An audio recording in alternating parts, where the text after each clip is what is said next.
웨스트민스터 신앙 고백서 대유리 문답 80문 보겠습니다.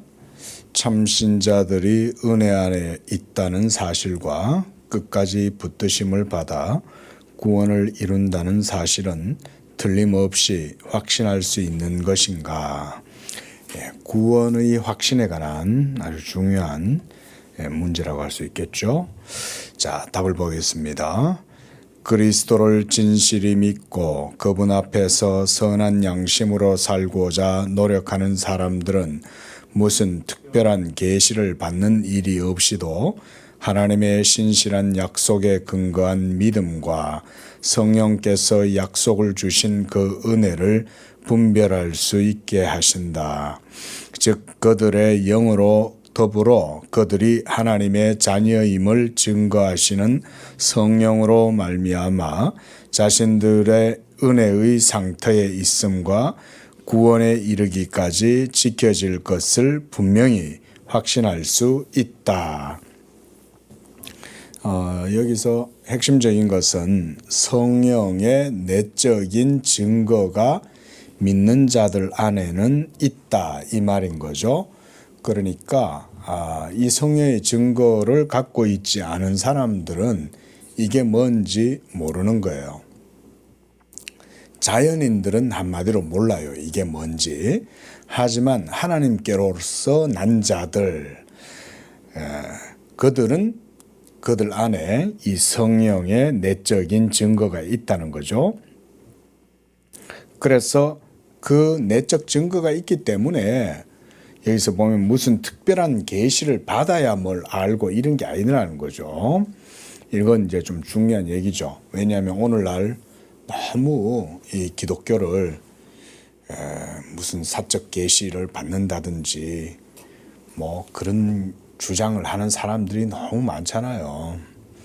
우리 교회도 계시 받았다 그러면서 찾아와가지고 그러는 사람들 있었어요.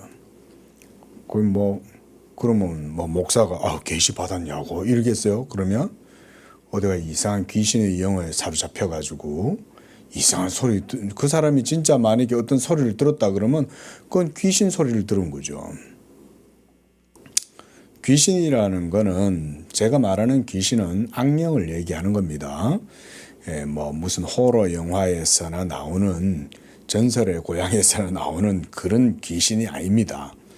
악령이요, 믿지 않는 자들, 거듭나지 못한 자들, 하나님의 진노 아래에서 버림받은 자들 가운데에서는요, 귀신이 유사시에 늘 역사합니다. 여러분. 하지만 하나님의 택하심을 따라 부르심을 받은 자들에게는 하나님의 진리 가운데에서 하나님이 그들의 영혼을 지키시고 인도하십니다. 그리고 오늘 본문에서 지금 얘기하는 바가 뭐냐면, 셋째 줄을 보면 하나님의 신실한 약속에 근거한 믿음, 이게 바로 성경의 계시의 증거, 이렇게 보셔도 돼요.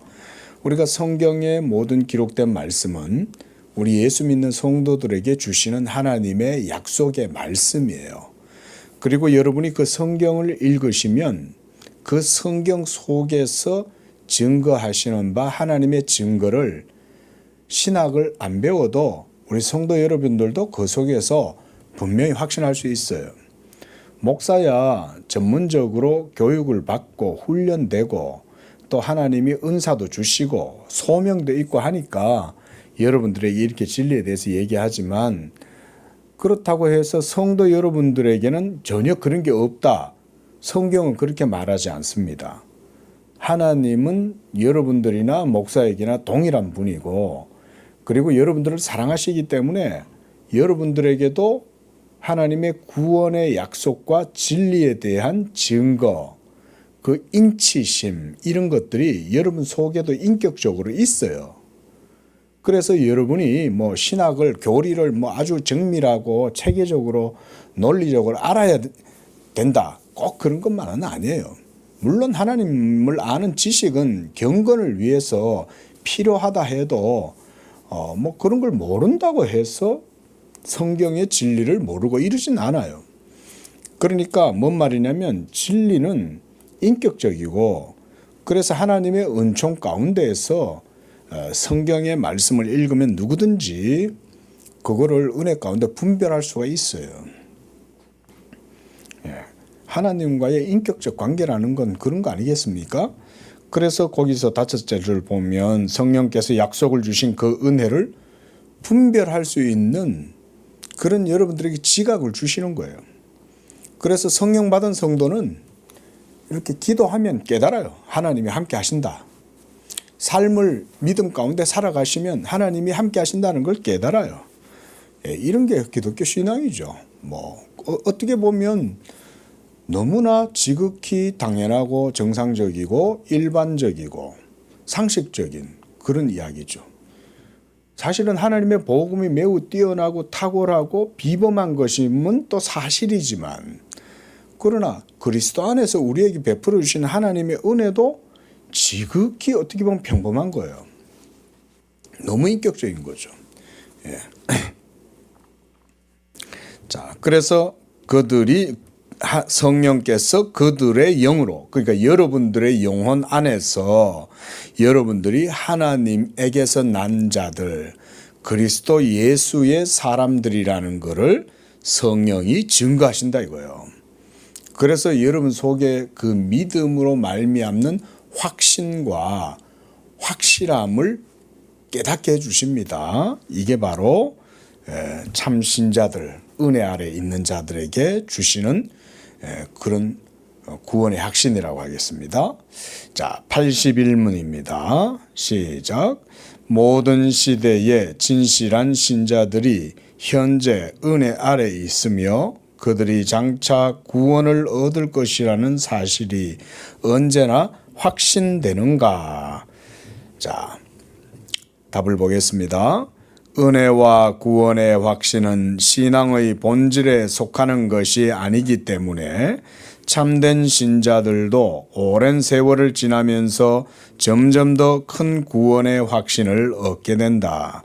그리고 이런 구원의 확신을 향유하게 되고 난 이후에도 여러 가지 구원에 대한 확신이 정욕, 죄, 시험, 배반으로 인하여 약화되거나 일시적으로 중단될 수도 있다. 그러나 그들은 결코 내버려둠을 당하지는 않는다. 왜냐하면 하나님의 영은 신자들이 완전한 절망에 빠지지 않도록 늘 같이 하시고 도우시기 때문이다. 우리가 이걸 다른 말로 견인하시는 은혜가 있기 때문에 하나님의 택하신 백성들이 그 중간쯤 보면 정욕, 죄, 시험, 배반 이런 것들, 한마디로 하나님을 벗어나는 불신앙의 상태에 빠질 수도 있는 거죠. 자, 여러분 보세요. 만약 구원이 여러분들의 행위에 조금이라도 근거를 둔다면 우리의 구원의 기초나 확실함은 일순간 무너지죠. 아닙니까? 여러분들 스스로 너무 대단하십니까? 저는 안 그런 것 같은데요. 자, 우리 사람에게 구원의 그 어떤 근거나 원인이라도 조금이라도 있다고 한다면 우리는 무너져요.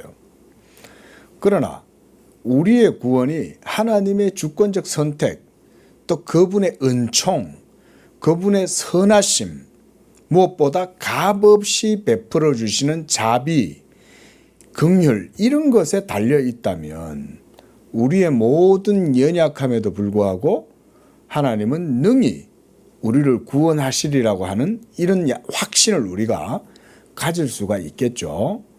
그래서 로마 교회나 기타 다른 여러 많은 종교인들은 자기들의 행위를 의지하기 때문에 결코 마음의 위로와 안식을 못 얻어요.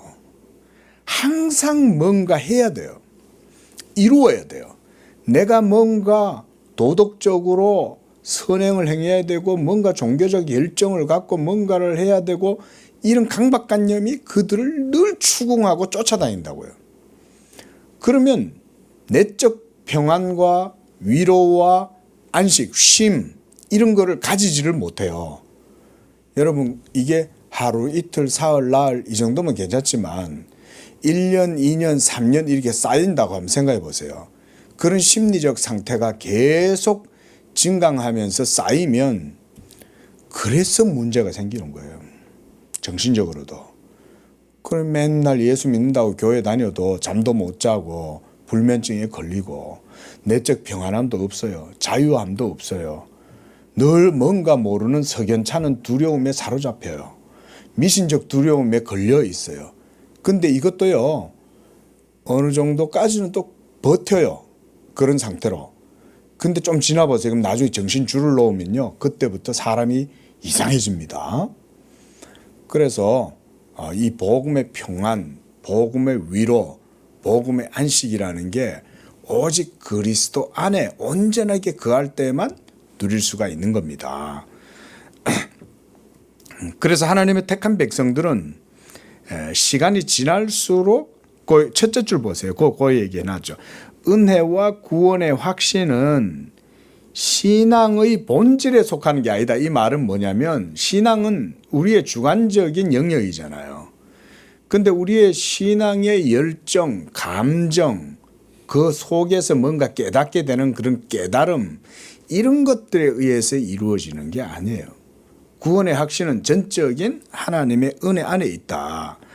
그래서 그런 구원의 확신을 향유, 이 향유가 프루예요. 이 향유, 누림이잖아요. 향유한다는 것. 이걸 우리 신학 용어입니다. 향유라는 말은. 그래서 이걸 프루이라 그래요. 그리고 그렇기 때문에 잠시 우리가 성령을 거스르고 육체의 법을 따라서 실패하거나 좌절하거나 때로 넘어지거나 상처받거나 또는 성령을 거스르거나 뭐 이런 여러 가지 것들이 있다 해도 예수 믿는 믿음 안에 있는 자들은 결코 그 구원이 흔들리지 않는다. 그런 말씀들을 해주시는 겁니다.